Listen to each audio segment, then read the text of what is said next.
Conversaremos sobre ética y moral. ¿Ustedes se imaginan cómo sería el mundo en su origen? Por inferencia, nosotros podemos recrear esas épocas que evidentemente nadie puede dar fe de cómo sucedieron las cosas. Una época en la cual los seres humanos vivían en estado semi-salvaje, ¿verdad? Podríamos decir, para no herir susceptibilidades, o hiriendo quizás susceptibilidades de quienes nos van a escuchar, vivimos un estado animal, ¿no? Y no hay nada de peyorativo en esto, porque es la realidad. Éramos una especie más, éramos un animalito más por las praderas de esa época. Y entonces, ¿se imaginan ustedes alguien podía cazar? Porque hemos sido cazadores, de ahí nos vienen los, digamos, incisivos, ¿no?, que tenemos, y nos viene esa, digamos así, predilección por comer carne. Bien, tenemos seres humanos que comen puros vegetales, ¿no es cierto? Se desnutren porque el ser humano necesita proteína animal necesariamente. Pero ya eso es cuestión de la modernidad y eso ya es cuestión, ¿no?, de estas distorsiones que a veces tenemos como producto del proceso de socialización, que nos lleva por caminos que a veces no son los adecuados o los mejores para el ser humano, como tomar leche, por ejemplo, y leche de vaca, ¿no es cierto? Nosotros no somos terneros, ¿no? Deberíamos tomar hasta que sea necesario y prudente tomar la leche materna. Pero después la leche es como cualquier otro producto porque no es compatible con nosotros. Por eso es que hay muchísimas personas que son, por ejemplo, intolerantes a la lactosa. ¿Por qué? Porque no estamos conectados, digamos así, ni genéticamente ni biológicamente con otra especie, ¿no?, especialmente con las vacas. Sin embargo, son productos del proceso, como digo, de socialización. Entonces, imaginemos a esas personas en esa época antigua, ¿no?, peleándose a dentelladas por una presa, sin tomar en cuenta que porque alguien la cazó era de él. No existía el sentido de propiedad, no existía el sentido de acumulación, no existía el concepto de excedentes, no había nada de estas cosas. Y entonces las personas peleaban entre ellos como se pelean cualquier animalito, cualquier par de perritos en la calle, exactamente igual. Pero el ser humano da el salto histórico. Da el salto histórico porque comienza a desarrollar algo que es propio, ¿no?, del ser humano. Y que los otros seres vivos tienen algunos avances en este aspecto, pero no de manera razonada. Y es la observación. El ser humano no solamente mira, el ser humano observa, vale decir, capta imágenes y las interpreta. Y a partir de esa, digamos, práctica que comienza a desarrollar el ser humano, es que comienza a evolucionar más rápidamente que otras especies. En ese interín, el ser humano comienza a desarrollar, obviamente, ¿no?, algunas normas muy primarias de convivencia. Pero aún así, como la vida en sociedad se da en distintos espacios del mundo, definitivamente no todos piensan de la misma forma y comienza a haber un desarrollo desigual en todo el globo terráqueo con núcleos, ¿no es cierto?, de seres humanos dispersos entre grupos. Como hay que protegerse mutuamente ante las fieras, ante otros ataques del entorno, tiene que comenzar una persona que va a ser el líder, ¿no?, y que probablemente sea el padre, el abuelo, el bisabuelo de un rey futuro, comienza a estructurar algunas reglas, ¿no?, para lo que le llamamos ahora el convivir, reglas de convivencia. Sin duda, entonces, las reglas de convivencia van a nacer en la sociedad. Y como nacen en la sociedad, nace el concepto del cual hoy día vamos a hablar, que se llama moral. Pero de ese grupo de ideas que nacen en algún líder, porque esto no nace en el nivel de todos, nace en el nivel de un líder, de una persona o de un grupo pequeño de personas que influencian sobre el resto, comienza también a evolucionar y cada persona que recibe indicaciones para comportarse de determinada manera, pues las acepta o no las acepta totalmente estas normas. Nace ahí entonces el otro concepto que es ética. En esta conferencia entonces vamos a tratar sobre la moral y la ética como expresiones del comportamiento humano. Según lo dicho entonces, la moral va a nacer en la sociedad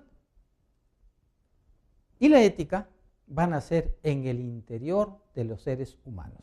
De tal manera que el proceso de socialización, ¿no?, ha logrado un orden para convivir en búsqueda de la armonía, a pesar de lo cual podemos exteriorizar comportamientos de hombre y comportamientos de humano, que pueden percibirse como buenos o como malos. Hemos dividido el conocimiento correspondiente a ética y moral en la primera pregunta, ¿qué es moral? La segunda pregunta, ¿qué es ética? Los principios que rigen la ética, el objeto que busca, que persigue la ética, el acto humano y el acto del hombre, acto bueno, acto malo, y después las semejanzas y diferencias entre ética y moral. Vamos a encontrar, con cierta sorpresa, que son más las diferencias que las semejanzas que existen entre ética y moral. Por esa razón es que no es fácilmente explicable, ¿no?, en la mayoría de los casos, porque las personas, digamos así, llanas, confunden mucho el concepto de ética con el concepto de moral. Incluso esto trasciende a la gente llana, ¿no?, y lo vemos en el ámbito profesional, donde muchos profesionales no saben diferenciar entre ética y moral. Y eso es el punto inicial que podría estar justificando, ¿no?, el hecho de que tengamos en este momento en nuestra sociedad, en la sociedad mundial, pero en nuestra sociedad de manera muy intensa, ¿no?, un quiebre moral extremadamente preocupante. ¿Qué es la moral entonces? Reyes Jolivet dice que es una ciencia. Puede estar equivocado, puede estar acertado. Desde mi punto de vista, la moral no es una ciencia, pero lo estoy citando a Reyes Jolivet, y él dice que es una ciencia de las leyes ideales y de la actividad libre del hombre.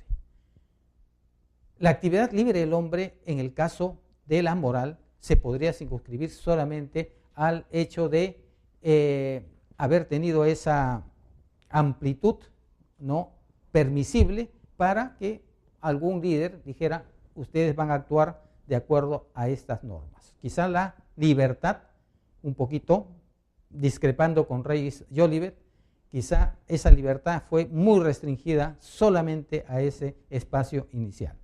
Pero el conocimiento es para que lo disfrutemos, el conocimiento es para que lo internalicemos, y una vez internalizado el conocimiento, podamos nosotros generar nuestros propios criterios. Paul Fouquier, ¿qué dice? Es la teoría razonada del bien y del mal. He buscado expresiones cortas porque también hay disertaciones enormes sobre moral que al final de la lectura, honestamente, no nos queda mucho, o a veces no nos queda nada, porque se enfrascan en una, digamos así, desarrollos filosóficos, que no es malo, es excelente filosofar, pero que no llegan, como normalmente ocurre con la filosofía, a algo un tanto concreto. He buscado algunas definiciones, conceptos que, siendo breves, podamos entenderlos con mayor facilidad. Entonces, Paul Fouquier nos dice, es la teoría razonada del bien y del mal. Bien, es una teoría, pero razonada, reflexiva, sobre el bien y sobre el mal. Alguien de los presentes en el ámbito, digamos así, presentes virtuales quizá, porque van a ver el documento, se habrá puesto a razonar sobre el bien y el mal. Probablemente ocurran dos cosas, depende de la perspectiva. ¿Permanentemente estamos nosotros reflexionando sobre el bien y el mal? ¿O normalmente no reflexionamos sobre el bien y el mal? Yo diría que lo primero tiene más asidero, porque es connatural al ser humano, a pesar de que no lo percibimos directamente. Cuando vemos una noticia, por ejemplo, ¿no? Este señor ministro de Economía, por ejemplo, ¿no? Para contextualizarlo con la realidad. Este ministro de Economía que tiene una inconducta porque trata de presionar, extorsionar al Contralor para obtener la aprobación de cierto expediente, ¿no? Y que el Contralor lo graba y lo difunde.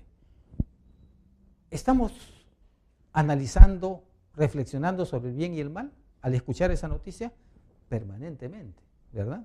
Permanentemente, porque estamos viendo que alguien actúa mal, estamos viendo que el otro también actúa mal, pero estamos viendo que para la sociedad es un bien, porque quizás nos liberemos de dos personas que no son adecuadas para un país que está tratando de lograr cosas y que se encuentra permanentemente con esas piedras en el zapato de la inconducta. Bien, entonces reflexionamos, como dice Paul Fourquier, permanentemente en el bien y el mal, o no reflexionamos en el bien y el mal.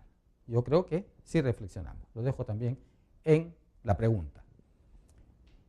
La moral entonces es normativa, siempre. La moral va a ser un conjunto de normas. Las normas no necesariamente tienen que estar escritas. En algunos casos la moral hay que escribirla, pero la moral ha sido un conjunto de principios que estuvieron, digamos, yendo de generación en generación, de boca en boca. Moisés encontró las tablas de la ley, ¿no es cierto?, que es un código moral. Y entonces quizá ese es el reporte más antiguo, ¿no?, sobre leyes, sobre normas morales que están escritas. Entra en un espacio oscuro, un espacio neblinoso, ¿no es cierto?, de credibilidad. ¿Sucedió realmente eso? De repente sí, de repente no. Pero el hecho concreto es que hay un reporte de que alguien encontró un código moral escrito, porque establece las normas que determinan lo que es el bien y lo que es el mal. La moral formula principios generales, no específicos, principios generales. La Constitución, por ejemplo, tiene esa raigambre moral, la Constitución de todos los países del mundo. Alguien dice, en la Constitución no dice eso, no tiene por qué decirlo. La Constitución es un conjunto de principios generales. Las leyes, en toda la jerarquía de leyes que existe, ya es, ¿no es cierto?, un tratamiento específico de lo que de manera general trata la Constitución. Entonces, la ley, la moral, los códigos morales no necesariamente tienen que ser específicos, son generales. El fundamento de la moral es la razón, porque si nosotros no decimos, ¿no?, o no aceptamos que una determinada conducta no debe ser así, o debe ser de esta otra manera, estamos acudiendo a la razón. Estamos empleando el raciocinio para llegar a establecer lo conveniente o lo inconveniente de una afirmación, de un escrito, de un acto. ¿Bien? Enseguida, ¿qué es la ética? Aristóteles fue uno de los primeros, digamos así, quizá el primero, filósofo de la antigua Grecia, que nos definió la ética, que nos conversó sobre la ética desde ese punto de vista tan antiguo, pero que aún así tiene todavía mucha vigencia. Porque esos filósofos, pues, precisamente se dedicaban no solamente a plantear preguntas, sino a dar algunas respuestas que en muchas ocasiones, han sido tan brillantes, producto de tanta reflexión, que nosotros lo entendemos y aceptamos todavía como válidos, ¿no?, en pleno siglo XXI. Para Aristóteles, entonces, la ética, ¿qué cosa es? Es el compromiso efectivo del ser humano que lo debe llevar a su perfeccionamiento personal. Imagínense hasta dónde llega eso, ¿no? Es el compromiso que se adquiere con uno mismo, de ser siempre más persona. Se refiere a una decisión interna y libre que no representa una simple aceptación de lo que otros piensan, dicen y hacen. Imagínense ustedes, ¿no?, la amplitud que tiene, ¿no?, después de 2500 años, ¿no?, que se escribió aparentemente también, ¿no?, estos escritos de Aristóteles, ¿no?, y que se han ido heredando de generación en generación. Entonces, este concepto de ética, desde mi punto de vista, ¿no?, es el concepto más claro y es el concepto más preciso de lo que es la ética y que nos quita de lado todas las dudas que después nos trae Nietzsche y nos traen otros filósofos ya modernos, ¿no?, que al final parafrasean a Aristóteles, pero nos dejan un cúmulo de nuevas dudas. Eduardo Pérez, por ejemplo, nos dice que, son contemporáneos ya, que la ética como ciencia, persiste en que ciencia, estudia la moral del hombre en la sociedad. Esto quiere decir su relación frente a los demás y frente a lo que la moral plantea como normas universalmente aceptadas por ella, y así se convierte en ciencia normativa. Cae en lo mismo de Sócrates. ¿Qué nos dice Porfirio Barroso? Es la ciencia filosófico-normativa y teórico-práctica que estudia los aspectos individuales y sociales de las personas, ¿no? A temor o a tenor de la moralidad de los actos humanos, bajo el prisma de la razón humana, la honestidad, teniendo siempre como fin el bien honesto y la honestidad. Está hablando de dos valores nada más, ¿no es cierto? Habría que establecer cuál es la importancia para Porfirio Barroso de estos dos valores, que son simplemente eso, dos. El ser humano tiene muchísimos valores más que el ser honesto y la honestidad. ¿Cuáles son los principios de la ética en términos globales? La ética es una ciencia, la ética es racional, la ética es práctica y la ética es normativa. La ética es ciencia, ¿por qué razón? Porque aplica métodos para poder establecer si es que estamos en el lado bueno o en el lado malo, si nuestros actos son actos que ayudan a mejorar al ser humano o lo desmejoran. Los eventos éticos pueden ser en algunos casos repetitivos, pueden ser iterativos en una persona y en los miembros de una sociedad. Sigue siendo principios de ciencia, ¿verdad? Es racional porque está asignado por la razón, está asignado por el debe ser. Cuando uno dice, este comportamiento es el que debe ser, eso es la expresión racional de la ética. Es práctica porque nos ayuda a resolver problemas. Y es normativa porque precisamente nos da lineamientos de acción. El objeto de la ciencia es material y formal. El objeto material de la ciencia es o son los actos humanos, y el objeto formal de la ciencia es la bondad o maldad de estos actos humanos. Desde este contexto de objeto de la ética, ¿qué cosa es la ética? Ciencia que estudia la bondad o maldad de los actos humanos. Y como mencionamos actos humanos, tenemos que saber qué cosa es un acto humano y qué cosa es un acto del hombre. Un acto humano es aquel que se realiza consciente y libremente. Se origina en la inteligencia y la voluntad. En tanto, un acto del hombre es producto o no es producto de la conciencia ni de la libertad. Es la vinculación del hombre con su origen animal. Bien, un acto humano entonces puede ser, por ejemplo, el decidir venir a dar esta conferencia. Yo lo decidí. Un acto humano es el querer hoy día salir de acá y tomar un café porque nos entró esa gana de tomar un café. Conversar con una persona. Bien, ese es un acto humano. Está en mi libre albedrío, está en mi decisión. En cambio, un acto del hombre podría ser, por ejemplo, que yo salga acá de la universidad y paso rápido y boto los papeles del escritorio de la secretaria que está, digamos, a la entrada. Ese sería un acto del hombre, es un acto inconsciente y reflexivo. Es la expresión de mi animalidad. Igualmente yo puedo salir conversando, no miro a alguien, lo empujo y le puedo causar hasta un cierto daño. No lo he hecho conscientemente, lo he hecho porque mi animalidad actuó. Es un acto fisiológico muchas veces, como un hipo, como un estornudo. Bien, esos son actos del hombre. Entonces la ética está dentro del espacio del acto humano, no de los actos del hombre. Acto bueno y acto malo. ¿Son diferentes los actos buenos de los actos malos? Aparentemente sí, ¿verdad? Va a depender de la percepción de quien lo vive, de quien lo sufre y de quien lo va a calificar. Ética y moral tienen semejanzas y diferencias. Conversamos ya algo al inicio. He dicho que hay pocas semejanzas y muchas diferencias, ¿verdad? Las semejanzas es que ambos son normas, ¿no? Y percepciones. Además, ambas son áreas de la filosofía relacionadas con la conducta humana y sus valores. Las diferencias son mayores y hay muchísimas más. Una de ellas es que la moral es de origen social. La ética la adoptamos de manera individual y en libertad. La moral se transmite de individuo en individuo por la transmisión social, por generaciones. La ética es intransferible. La moral actúa sobre las personas desde el exterior. La ética actúa desde nuestro interior. prevalece el valor, no el valor impuesto en la ética. En base a esto, entonces, podemos afirmar que la moral nace en la sociedad y la ética en el interior del ser humano, de tal forma que puede distinguir entre el bien y el mal y puede vivir equilibradamente en sociedad. De esta forma, cada individuo vive en sociedad dentro de determinados parámetros conductuales y dentro de sí con los parámetros que de manera individual decide, considerando el bien y el mal bajo distintas percepciones que construyen su personalidad. Lean, ¿no?, a El arte de vivir, que es una lectura que los va a entretener mucho y les va a dar una serie de elementos para poder entender mejor este tema. Muchas gracias.